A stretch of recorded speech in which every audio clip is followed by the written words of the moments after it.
Episode 53. Good evening, gents. Or good morning. How's it going, Daddy to be? Yeah. Roseveare. I'm a little bit stressed at the moment. Lead-up period is never not the easiest thing in the book, but nevertheless, not long to go. Yeah. Is that why the names are banned in pink tonight? Eh? That's exactly why they banned it in pink. Didn't need to think too long and hard about that. As soon as I signed in on on StreamYard, I'm like, okay, I know what the pink is for now. I decided to go with pink.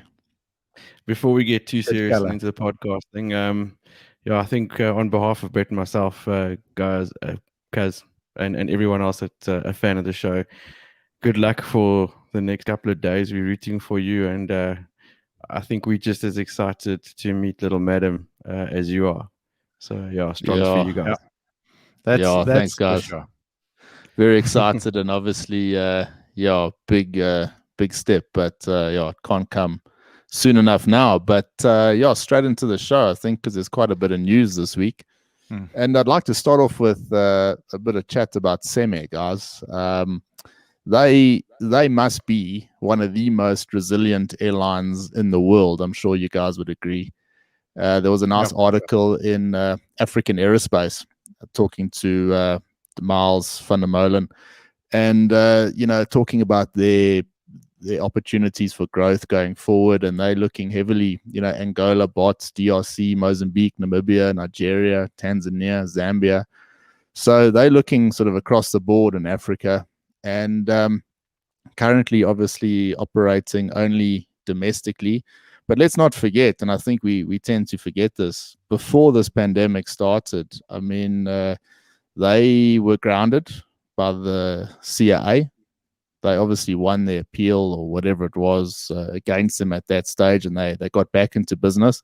But very shortly after that, this whole pandemic started, and they were faced with this whole sort of drama. So for them to be where they are now, looking at not only, staying alive, but looking at future growth is quite remarkable. And I must hand it to Miles van der Molen and his whole team there for actually even just getting to this point alone, never mind, what they might achieve in the future. And he started to get the right people in. And I think that's the important side. I suppose they could be criticized in the past for, on their flight ops side, they never had the experience that you would have at places like Cemair and Mango and even SAAPA. But now they've got the right people in, and they seem to be doing the right things, making the right moves. And I really, really wish them all the best, because they're a vital part of the South African aviation landscape. I mean, who's their competitor, Ryan? I mean, SAAPA is gone. So who's their competitor? Yeah, in terms of the types of aircraft that they're operating right now, the closest possible competitor is maybe Airlink to a degree. But other than that, there's no one else that's competing with the same gauge aircraft, Dash 8s and CRJs and stuff. And just to reiterate what you said there, Ryan, I mean, it's a true example of what resilience in aviation is all about. They're a good example of how they've managed to fight their way through all of this. And it's nice to see that they are growing, bit by bit. And knowing a few of the people that have joined there and seeing where they're taking their team, it's going to be exciting to watch Cemair grow and, obviously become a better and stronger operation. I certainly do hope, though, that they can get through all of the bureaucratic nonsense that's been thrown their way, as well as all the other airlines' ways. We'll probably talk about it now with the Air Services Licensing Council and the restrictions that they're trying to impose on airlines applying for new routes that were owned by SAA, SAAPA, and Mango. Yeah, they operate fleet-wise, 7 1900s, and I stand to be corrected on this. This is the gen I got sort of today. 7 1900s, a Dash 8 100, 2 Dash 8 300s, 2 Q400s, 8 CRJ 200s, 1 900, and another 900 on the way. That's a CRJ. And looking to lease 3 319s or 737 NGs for their longer routes. They're looking at things like Lagos and that. Brett, you've dealt with them a lot on the Cemair side. They're a good client of ours. They've been a good client for a long time, and obviously we want them to carry on and keep thriving in this industry. Yeah, for sure, Bryan. After lockdown kind of opened up, the second we were able to open up our doors at Cemair, I stand to be corrected, but I think they were the first airline through those doors. They were there. They started training immediately, even though there wasn't a huge amount of flying. I know. I think the guys were doing some charter work, UN work. I'm not 100% sure, but those guys, they were there at our facility and they train every single month. There's not a month that doesn't go by that Cemair isn't there. So it's good to see them growing and expanding, every single month. We spoke about this Air Services Licensing Council. Ryan, you mentioned it, and this is a big thing as well. This whole Zanzibar route is such a lucrative route. It's unbelievable. And SAA and SAX Mango had those routes. And effectively, nobody has those routes except for Airlink now. And Miles has been trying to get that route, but this debacle with this Air Services Licensing Council, who's part of the Department of Transport, effectively is shut down in March, and they're not reallocating. So red flags are waving instantaneously.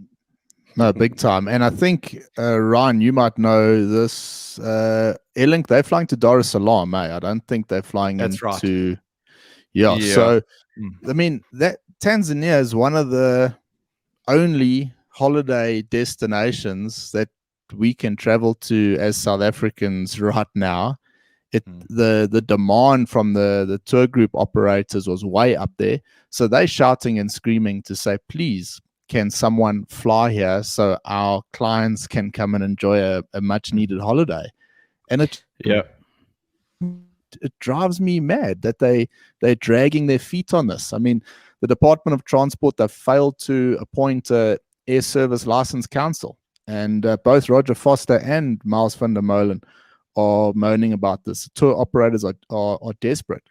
And it really does make a mockery of these bilateral agreements that are, they're all there and shiny and nice and they look great on a piece of paper, but I don't think they do an awful lot in Africa.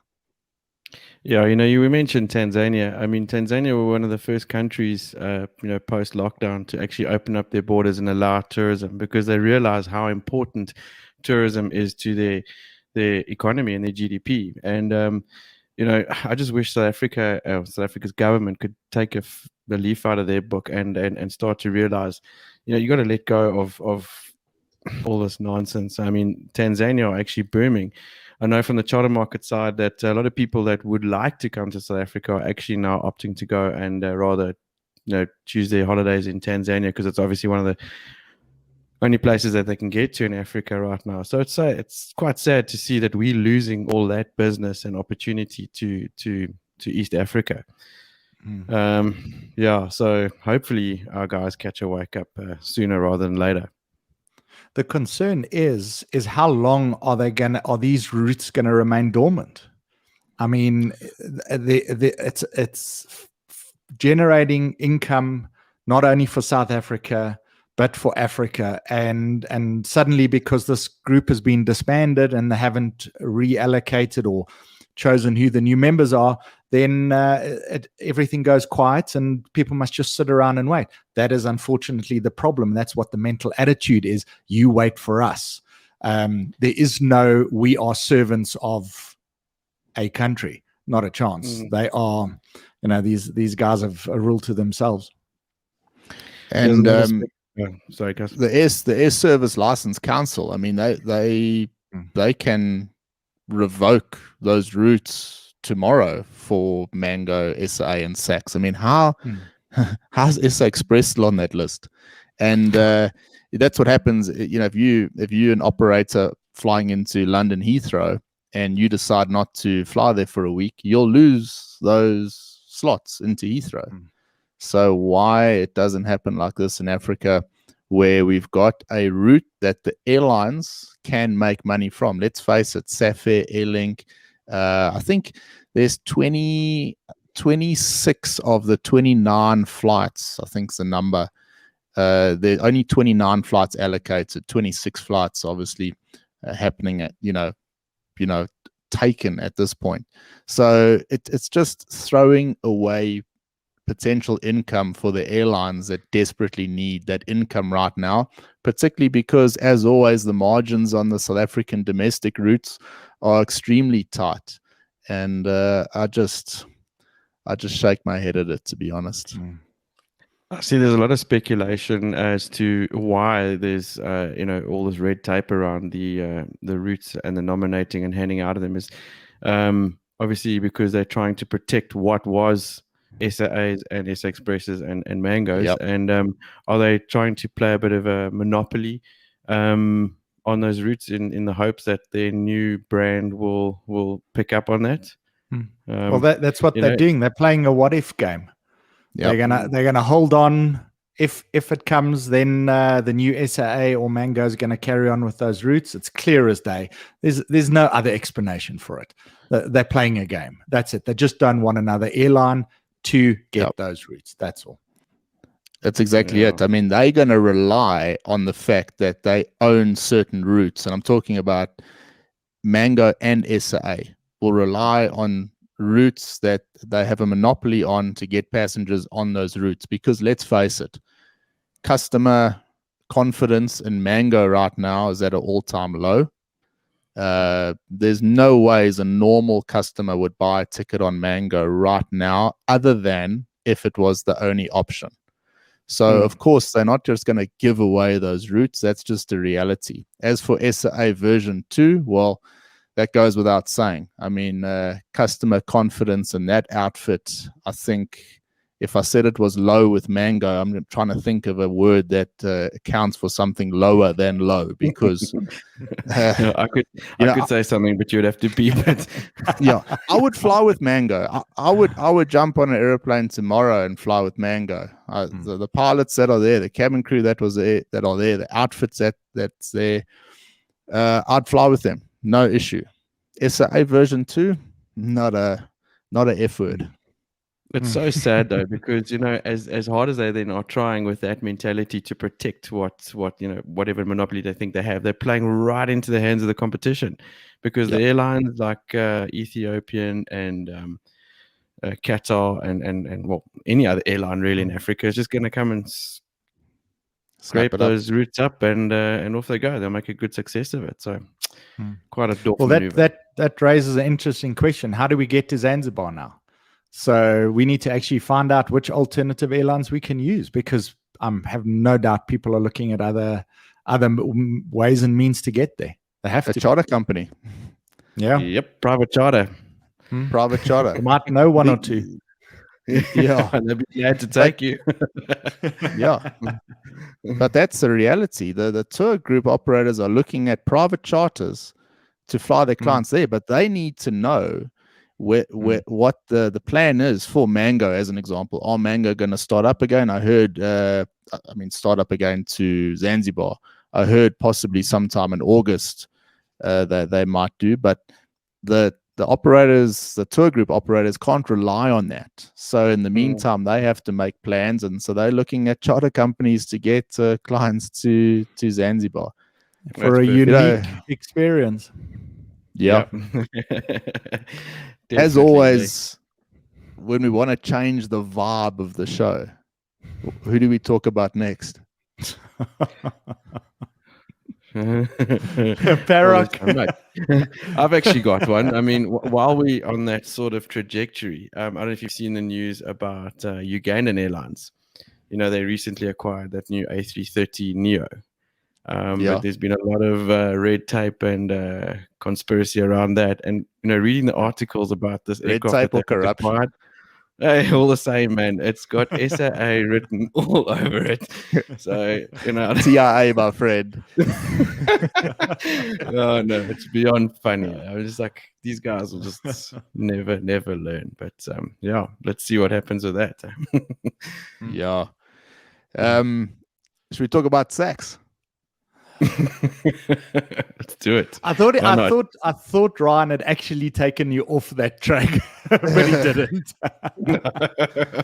Look at we deserve to give it a couple of minutes here. FlySax, the preferred bidder, they've made a revised offer. The two unions, South African Cabin Crew Association and NUMSA, they say that an SOE cannot be finally liquidated in court. Now, I don't know if that means it can't be liquidated in court or it can't be liquidated as a whole, but it got me thinking about it. 819 million was given to Mango to keep them going. And ultimately, the owner of Mango is DPE.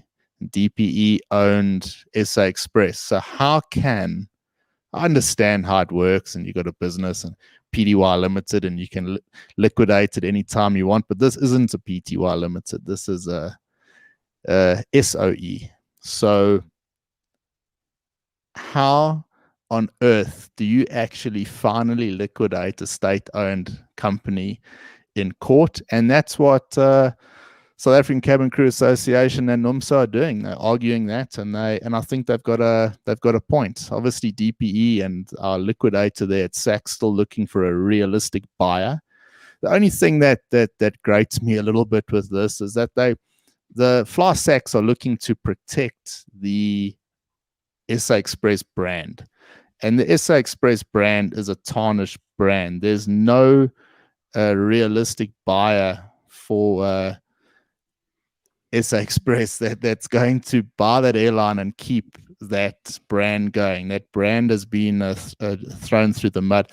Sorry, I have to have a chuckle here because obviously I'm running the software and I've got the opportunity to bring it onto solo mode or back into a mode like this. And as soon as I took it onto solo mode here, I saw my two legendary hosts have about 2 pints of beer in that 30 seconds or whiskey or whatever it was. But it was quite funny and I lost my train of thought there for a second. But Brian, do you know how long we've been we've been waiting for you to put the camera on you so that we could have a swig? Yeah, it was quite funny watching from the outside. Yeah, I wish I could have shown you that. But anyway, it's we have to talk about the whole SA Express side quite often because little bits of news come out every week, and I suppose that's the advantage of having a weekly show or a twice weekly show now.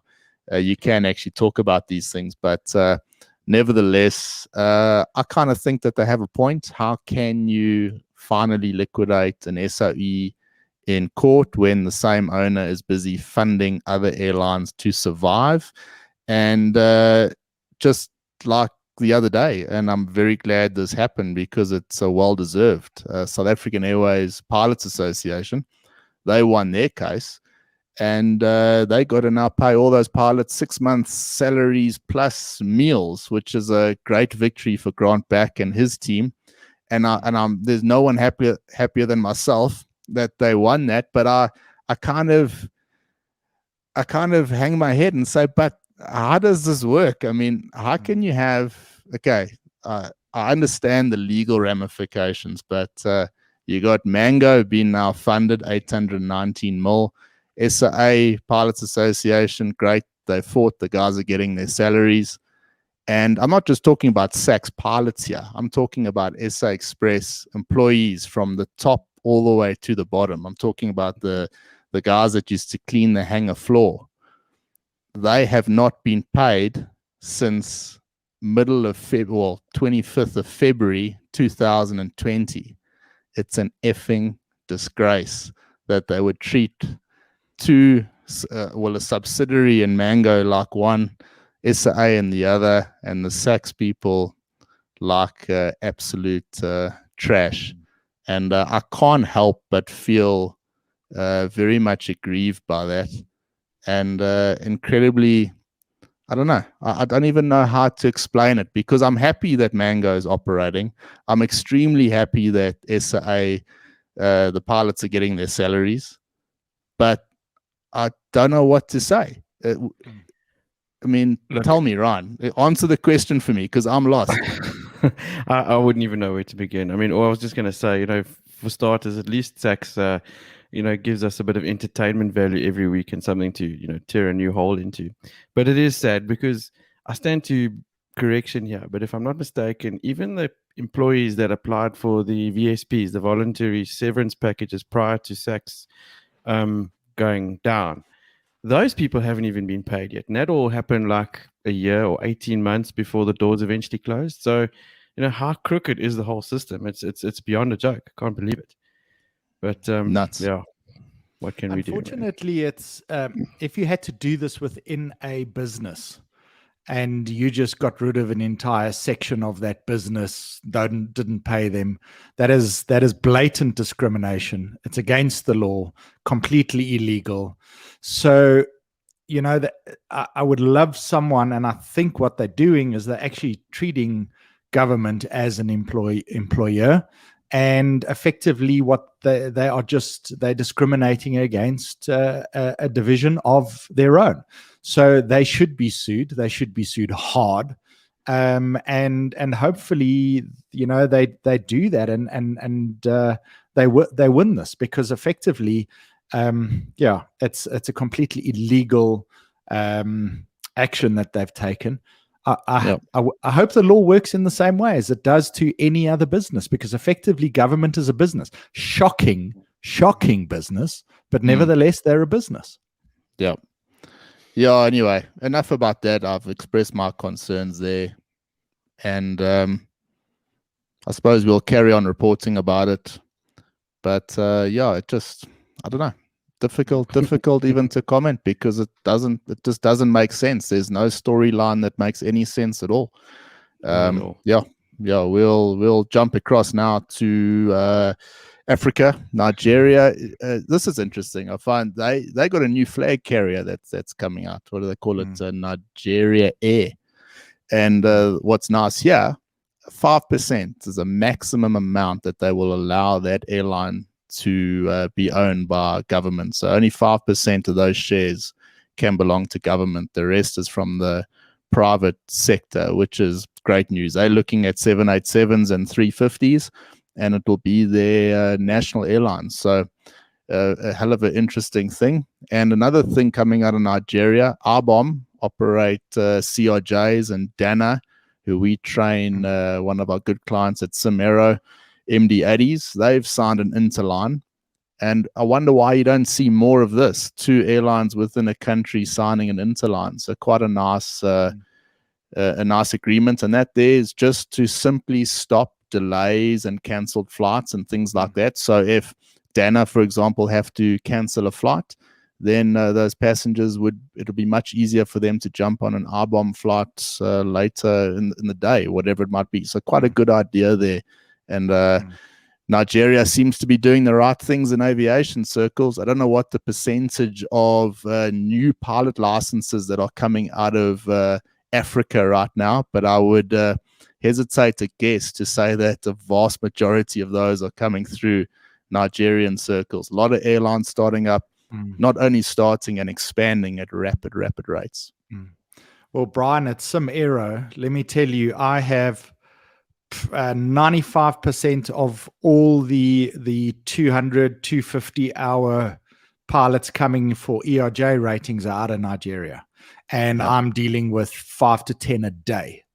So these guys are coming through thick and fast. They're eager, they're keen, and they're walking. They're actually coming through with sponsorship already from the airlines out of Nigeria. So there is a massive amount of support coming. We had Derek Nzeka on Tuesday on the live show, as most people will know. And he was just, we were talking about the fact that governments are not supporting. And they're not supporting. There's no doubt about it. But in Nigeria, these airlines are backing these students at such a rate. And it's great to see because they're expanding. They're not holding back.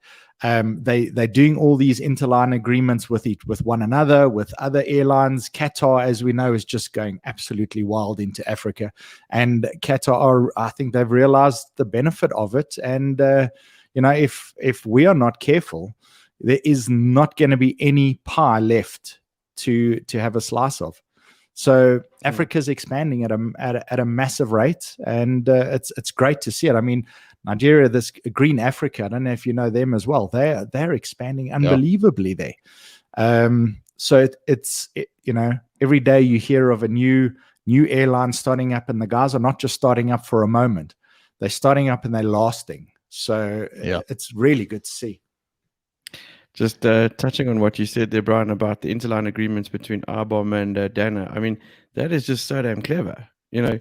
Two it's a domestic no-brainer. airlines. I mean, I'm amazed at that. I'm really, really impressed by that because, two domestic airlines, operating in cohesion. How did a country like South Africa not think of that? I mean, when SAAPA was, struggling, there was no. But let me jump in there, Ryan. or Mango. let me jump in there. SAAPA did have interline agreements. They had one with FlyFofa, African Charter Airline, Unique Air. How many interline agreements did SAAPA have? We had about 1 million charters a day. We used to get called to say, no, stay at home. You don't have to come in and fly today. Stay at home because a charter's doing your flight. Yeah, true story. No one's talking about this. Everyone's sitting at home for over a year, haven't earned a salary. But for plenty of that time, we're all sitting at home, not because the airline doesn't exist, because a charter flight owned by another company is doing your flight because your ops people phone to say, no, stay at home. You don't have to come fly today. A charter's doing your flight. It's not being investigated. No one's talking about it. It's not in the news. Charter companies and other operators were flying for SA Express when they had serviceable aircraft and pilots at home. Yeah. So it's no wonder we find ourselves in the position that we're in. Hey? But kudos to the guys in Nigeria, and it's nice to see that there are countries and airlines out there that are thinking out the box and doing things the right way, man. That's very, very cool to see. Love it. Very cool. And that's Miles van der Molen, Cemair side. He's talking about what he wants to do. And obviously these interline agreements for him are important. He's looking at partnerships, particularly in West Africa. So obviously you've got Ethiopian, Kenyan, and that obviously big players. But he's looking at West Africa. He wants interline agreements. He wants to do longer flights. And man, I really got to hand it to them. I hope they come into the picture and really start to succeed. Ryan mentioned earlier that you would look at their competition as being Airlink. And I agree in a certain respect. But in another way, Airlink they're the flag carrier right now. Airlink are South Africa's flag carrier. There's no question about it. They connect South Africa with the rest of Africa. And right now, you don't need to connect Africa with the world. You only need to connect Africa with another interline that you have. They got interlines with a lot of companies. So you can connect with Airlink to nearly anywhere or anywhere in the world, actually. So I regard them as our flag carrier. And these agreements that all our airlines, Cemair, Link, SAFE, they've all gone after these agreements, and you can see why. And thank goodness they have. Otherwise, how would we be connected to the rest of the world? Anyway, let's get away from Africa for a bit, guys. Chat about tourism a little bit. Obviously, in the UK, they're talking now. The UK is supposed to be open. But there's big criticism coming out of there at the moment. They're saying that if you look at the booking curve, so if you go back to 2019, for the summer period now, 65% of the summer holiday tickets would have been taken up already. So they would have been booked already. So it's almost as if now, with the very conservative green list that the UK have put out, that people are laughing off 2021 in Europe. And they're basically saying that, no, there's too much risk this year, so they're going to have to wait to 2022. So basically what's happened is the UK has missed that travel window. And it's a little bit sad, or not a little bit sad, it's incredibly sad, because Europe is lagging way behind the States at the moment. And you just wonder why they were so conservative. I think Portugal is the only sort of proper tourist destination country that you could travel to from the UK. So expect a lot of English hooligans in Portugal over the summer period. Yeah, Bryan, a friend of mine, Kate, she's just booked tickets to Greece out of the UK, and she spent the money. She said she's going to do it. She's going in June, I think towards the end of June. And I had a chat to her, and she's just saying now that they're concerned because they're already starting to say, there's a fourth wave coming. We don't know if we're going to allow anyone to go into. There's no waves in Greece down again. There's a fourth ripple. I mean, it's an absolute. It's crazy. It really is. The hotels there are suffering. They're absolutely dying. I mean, they've really got to do something about this and open things up. It's crazy. Europe hasn't shone itself in good light. I mean, if you look at what's happening in America, Delta Airlines now, sorry, not Delta, United, when you buy a ticket, you can purchase your rapid antigen test with that ticket. That test is small enough, it goes in your carry-on, and wherever you've traveled in the world, you can, I think within 24 hours or whatever it is, do your rapid antigen test. Or even, I suppose you can do it there and then when you arrive in the States. And then you're back into the country. There's no quarantine. There's none of this nonsense. I mean, the British and Irish Lions, who's supposed to tour to South Africa shortly, they're trying to get an exemption to not go into a government set up quarantine when they get back from the tour. Because obviously they've got to go into like isolation before they even come here. Then they obviously do their training and test matches here. Then they go back. Then they've got to go into quarantine again. This is a hell of a extensive exercise to play 3 games of rugby. It's just until they sort this out. It's crazy. An interesting thing that British Airways are testing now, a new type of test, and this is Pelican test. I don't know who manufactures it. Pelicans, I don't know, but apparently that's you get your results in 25 seconds. So you can arrive at the airport, have your test within 25 seconds. You got your result. If you got your result, you're clear to go through. So if they can get that right, man, and they're able to roll that out worldwide, then we've sorted out a lot of issues, because there are reports coming in that some who have had the jab are actually testing positive still. So where is this going? That doesn't surprise rather me. let everyone run wild, have a 25-second test, you're good to go, carry on living. That for me is a win. But Brett, was that the jab that you had in Thailand? Is that the one? No, that was the Maldivian jab. Okay. Yeah. Remember, Brett's single. You can experiment with all sorts of jabs. Yeah. Remember we spoke, I think it must have been 4 or 5 episodes ago, talking about the amount of credit that's built up through these lines with cancelling tickets. Brett, you've had a few tickets that have been turned into vouchers and then turned into vouchers again. 12 to 15 billion dollars.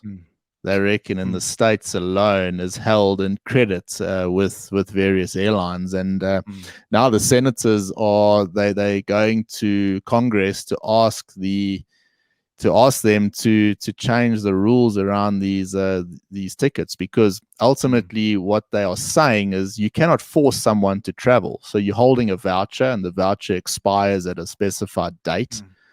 And what these senators are saying is you can't do that, because if someone's not comfortable to travel, you can't expect them to throw the money away for those particular tickets. So now you sit with $12 to $15 billion that are being held by customers that still need to fly, or holding a voucher, but they might be actually forced to pay this out in cash. So it just Bryan, doesn't ring true. I mean, that is instant bankruptcy for every single airline around the world. I mean, that's never going to happen. I got a notification this week. All my vouchers are open-ended now. I can travel whenever I like. The problem is, you can see it coming, is that when everything opens up, one, you're not going to be able to get a seat. The airlines are going to be so full.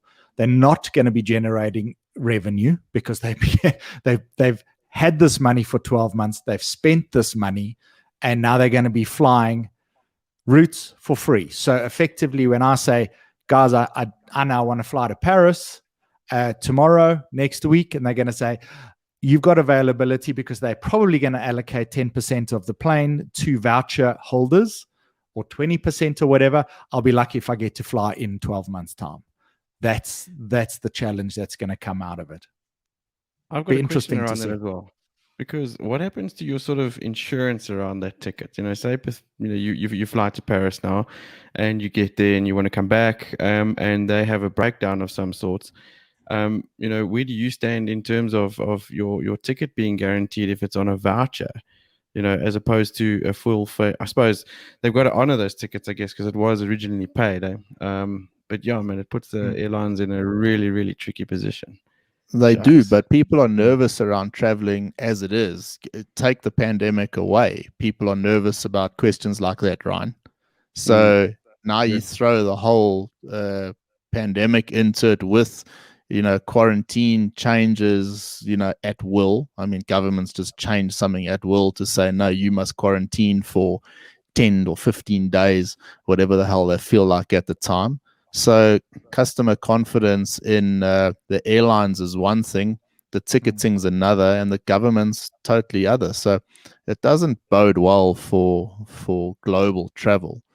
And yeah, I mean, I just find it astonishing now. If we were doing the show this time last year, and there's no doubt that we would have been talking about, in 2021, obviously things are going to have picked up and everyone's going to be traveling, summer holidays. And now you look at the UK, where the majority of the people have said, no, they're going to laugh off this year and go for next year. So yeah, it's that is exactly the sentiment, I think, worldwide. Everyone is saying, well, screw this, forget about 2021. We thought it was going to be a good one. It's still a dog show. I think it's 35% over already.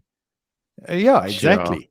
And if for me planning a trip, I'm going to plan a holiday locally sometime this year, couple of times this year, as opposed to any overseas travel. It's just not, I don't want to sit on a plane in a hazmat suit for 10 to 12 hours. It is just not fun. So, I'd rather just say, let's give that a miss for now. 2022, maybe we'll have to wear triple masks by then. Who knows? Yeah, I've filled up my Fortuna, and I'm planning on going to Alberton next week, Thursday, so it should be lekker. Well, the fact Thursday, that you can fill up your Fortuna, you're a wealthy man. Correct me if I'm wrong, but I'm not that in tune with your diary, Ryan. But next week, Thursday, you should be driving to... No, I'm not that busy. Linksfield, there's nothing big going on there. Yeah. But you get my point. Yeah. Do you see the Falcon 10X? Yeah, what an airy, man. Gee whiz, how's that thing? Flip it. Yeah, Dassault launches new long-range Falcon 10X, 7,500 nautical mile range. So that can fly New York to Shanghai at Mach 0.092. And biggest comfortable cabin in the market. This is quite interesting, I found anyway. 41,000 feet. That cabin sits at 3,000 feet. It's crazy. Hey? Wow. So it's a hell of a pressure differential in that cabin. So you're almost to me lower than we are here in Johannesburg. And an awesome design on the cockpit. They got a single thrust lever, and that lever works through the digital flight control system, which obviously comes from the military. And quite a game changer. Definitely. Yeah, they took a lot of the technology from the Rafale and implemented into the design of that. And yeah, man, from a pilot's perspective, no, I wouldn't mind getting my grubby little paws on something like that. Yeah. My question is, can it land it for Santa Claus? I'm not so sure. Brett, if you're flying an area like that, you're not going to for Santa Claus. but why? That's the new Lanceria of Cape Town for Santa Claus. That's the new one. I mean, geez, like, come on, guys. I suppose, how far is for Santa Claus from the wine farms? It's right in the middle of the wine farms in Durban. Is it? Yeah. So it might be a good call. You fall out of the jet. The flat. Yeah, you fall out of the jet into a glass of wine in Durbanville Hills. I mean, it's what a pleasure. I can change the flight plan on that one. For that reason, done deal. I think I read that Falcon's got sort of flat beds in the flight deck. Yes. You can actually lay those things flat. Yeah. So they want to keep it, obviously long haul enough for 2 pilots only. So yeah, one pilot can take a nice little snooze, stretch out while the other one flies. Our air hostess is loud in. Not your Thai air hostess, Brett. Yeah, I was going to say, we carry on in that trajectory. We're going to enter the fine print area. Oh, jeez. Yeah. How was that? Moving on. That those two aircraft that had mid-air collision in the States. Jeez. That Cirrus and that Metroliner. Yeah, man, it took that back section of that Metroliner out. Unbelievable. How that Metroliner got onto the ground, I don't know. I mean, it says quite a lot for that structural integrity of the bottom of the bulkhead there, because how it stayed together, not rip that tail off, was quite remarkable. But how that happens, man. It was a lucky escape for all those occupants. I mean, listening to the ATC recordings, that the pilot was quite cool and calm about it in the Metroliner. I think he assumed that he had an engine failure on the right-hand side because he was flying single pilot. And, he was on final approach anyway, continued to land and everything. But, cool as ice. And luckily for the guys in the Cirrus, they had that parachute technology, which is what I think saved their bacon. Yeah, I think SAA version 2 should get that parachute technology. Might be a good idea as well. Is that for Exco? Yeah. SAA version 2.0 with parachute technology should be their call sign. Yeah. Forget the spring. If you're looking to parachute to gain, if you're looking to gain passenger confidence, then it's like a lifetime warranty. A subject I want to chat about, a bit of a serious one, because it's a shocking one. Actually, it's what's going on in India right now.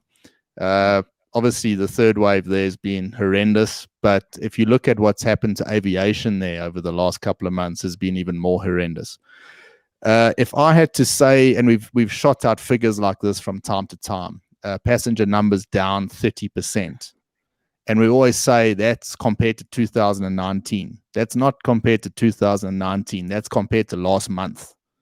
30% down in May from April in India, which is horrendous. And you're looking at airlines now like Indigo, who not so long ago we had up as our thumbnail on YouTube for being one of the sort of flagship carriers, not in India, but in the world.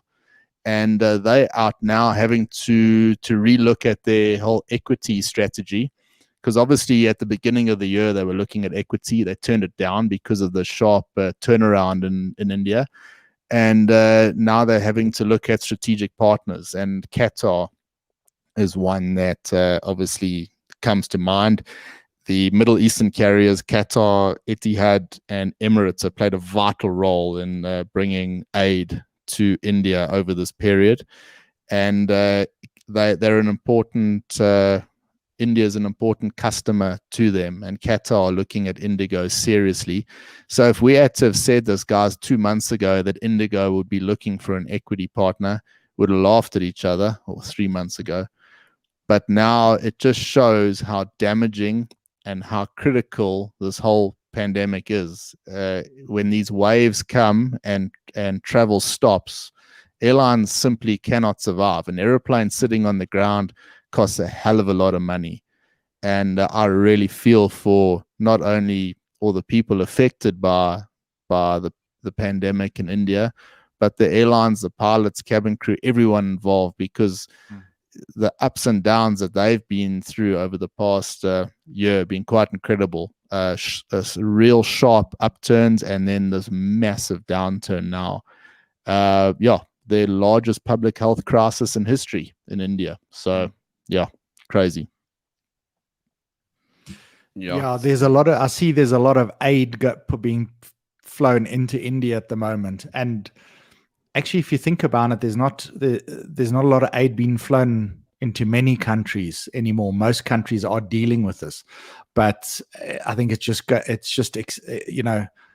spreading at such a rate over there that you just see all reports of all these airlines flying in there just to try and give some assistance, to the people over there. So you cannot expect that businesses and especially airlines are going to have the ability to survive any period of time. I mean, I think the period of survivability has expired.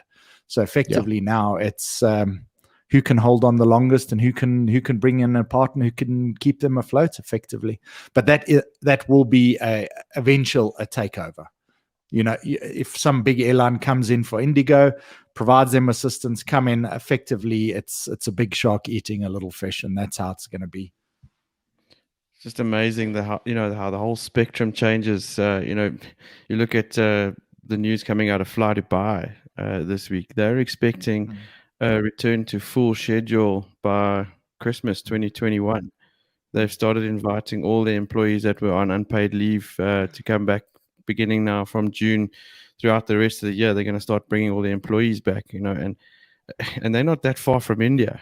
Okay, obviously, different country, different sort of demographic of traveler and all that kind of stuff. But it's just amazing how in some countries aviation is like sort of almost flourishing, and in others it's just being decimated. It's terrible. Yeah, it's crazy. There's another element here that comes to mind. You talk about a big fish eating a small fish, Brett. We didn't have to go back too far where you look at Indigo, and if we had to call Indigo a small fish, we would have shirked at that comment. But you look at it now where they're looking at $543 million or something they need from a equity standpoint now. Then on the other side of the world, you've got airlines, one starting up in the States, Breeze. I don't know if you've seen their sort of logos and everything going around. But they are one of these airlines that are almost like Lyft here in South Africa, where they've capitalized on the fact that there's a pandemic going on. So favorable lease rates and all sorts of things. But it's not just a case to say, oh, they've got a favorable lease rate. They are paying as you fly. So the people that own the aircraft, they have agreed that, when you fly this aircraft, you pay. And I stand corrected, but from what I understand with Lyft, that's how it seems to be working with them and Global, who own those aircraft. So how an airline that starts up like that with those conditions, and they can start up big and fast. So this is the threat. You've got these guys that come into the picture, and not to run Lyft down, but obviously Lyft are being very conservative, and they're relatively small in the space. But if you take an airline like Breeze starting up in the States, they're going to start quickly, 20, 30, 40 aircraft in a short space of time at a far favorable lease rate on those aircraft than your direct competitor. Man, it puts you in a good position going forward. And you just wonder how the landscape of aviation around the world may look very different in a few years with these airlines. Obviously, the legacy carriers we expect to stay, particularly in the States. But yeah, you wonder if there's a few other little airlines that start off small, but with the right contracts in place, they grow big very, very fast, that the older carriers just can't compete with going forward. That it's a typical business scenario. You've seen it for centuries. The same thing happens. It's generally the big fish eats the little fish. But when the fields and the playing field is not the same, you will often have a little fish eating a big fish, because they come in with exactly like you've spoken about, better rates. They're more dynamic. They're smaller. They can make decisions, and effectively, the larger businesses look like dinosaurs and they operate like dinosaurs. They can't make decisions. They've got so much red tape. There's so much bullshit surrounding those businesses that the little ones come in and run rings around them. And I think we're going to start seeing that, especially when you've got these dynamic business people starting, motivated staff. We're going to sit around and watch this, but I think we're going to be surprised as to what we see coming forward in the next 12 to 24 months. It's going to be very interesting to watch the landscape. Yeah, look, it's hardly surprising in a way. I mean, if you look at what's happening globally and what this pandemic has forced a lot of people to do, guys, people and businesses have had to really just learn how to think fresh and create new ideas and really think out of the box, so to speak, and get creative with how they transform or generate their businesses. So, yeah, that's going to be the big catalyst to these sort of events happening. So, yeah, very exciting, actually. I mean, look at how the Bryan Air podcast came about. Yeah. So, yeah, you're probably going to see something similar with the airlines. You spoke about dinosaurs, Brett. Australia will open borders again late in 2022. Yeah, I saw that. That's jeez. What is that song? A rock or an island? Not a rock or an island? I don't know, something like that. Jeez. Those guys, but I suppose they can. They're an island, so keep it. So they've got the kangaroos. That's all they need, probably. I don't know. Rod wants to say something. Yeah, I'm but he's pondering. He's pondering. Is this something that's going to get us cancelled as a podcast? Yeah. It's a bit of a joke that a friend of mine told me. I'm going to let it fly anyway because it's quite a laugh. So apparently, the Australians are actually supposed to be the first guys on the moon. You guys know that? No, they're still briefing. Yeah. Launch date sometime in 2023, I think. Yeah. They're quite a conservative we love our Australian listeners. Yeah. Shout out to everyone in Australia. Half my family's there as well, so we not running them down. Look, but that's again, crazy. Look at the Australian society. I mean, they've got a very good, clean, I'd like to think, well-run society from what I know about Australia. And, they keep their things tight, and it's obviously why they're successful as a country, I guess, Not a lawless, flipping bandit, gangster state. Wild West gangster paradise that we live in. So yeah. But before we promote South Africa anymore, let's get to we get a seat on the South African Tourism Board. Yeah. Yeah. On the board of airlines representing South Africa. Don't forget Bryan Air Live on Tuesdays at 7 this week. We got an ex-colleague of ours, good mates of ours, Mike Mason, airline captain turned entrepreneur. And Mike, a classic story of a guy that just used grit, determination, everything he had to go and do something else. And he's been a big supporter of ours, someone that I'm very, very excited to have on Bryan Air Live next week, Tuesday. So 7 o'clock South African time, please tune in for that. We've given away our Aviation 4 SA licenses that were given to us by Craig Wood. We're going to mention the names on Bryan Air Live on Tuesday. Go aviate.net. Please check out Jason Northwood's site there. It's brilliant for aviators only, and a nice central space for everyone to meet up. So please go check that out. Of course, as we've been doing this, guys, and you guys will agree, obviously the reason we're doing this remotely now from our homes is because I'm in this sort of quarantine period. But it's really got me so grateful for our studio that we have at Cemair. So I just want to shout out to Cemair for giving us the space to have done this podcast for well over a year, and to use our studio there for the in-person podcast, because there's nothing quite like it. And as much as I love doing this with the guys now, on a Thursday morning when we meet up to do the podcast in real life in the studio, there's a different feel, there's a vibe about it, there's an element of pressure that I suppose is even not there now. I mean, there's a whole bunch of things that have to be correct. I mean, right now you can only see this very, very small patch in front of me. I mean, you don't want to see what pants I have on right now, but whereas when you're in the studio there, you've got there's everything that has to be correct. The wires from the cameras need to be out the shot. The lighting's got to be correct, and I suppose there's much more of a TV sort of film vibe about being in a studio.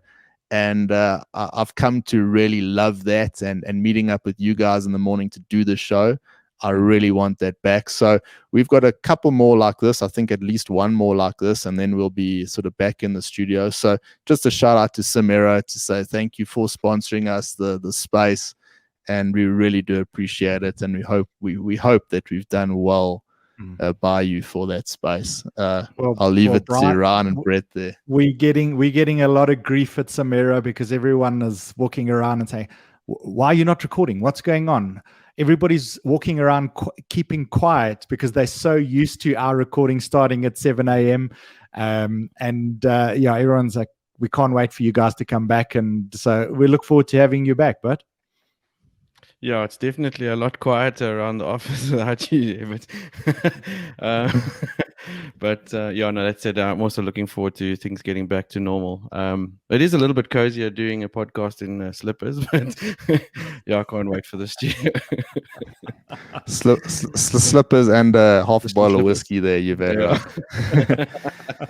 Just the last thing as well, just I'm shooting out a video, it should come out over the weekend. I did a short one with Angie McIntosh on the weekend. We shot out a video with regards to limiting beliefs.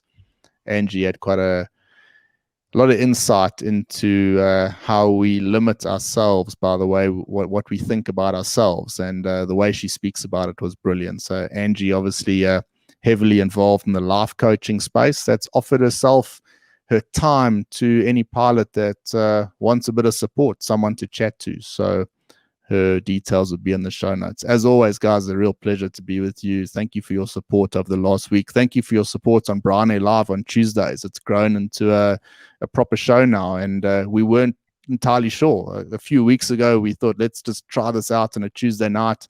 And I know definitely from myself, it's become one of the things I really look forward to in the week. There's such a nice element about it. We've got a few nice guests lined up. I'm going to have Ellis Levine on, going to hopefully get our ex-boss Reinhold Ian Findlay on, and over the next couple of weeks, and of course Mark Mason on this coming Tuesday. So tune in for that.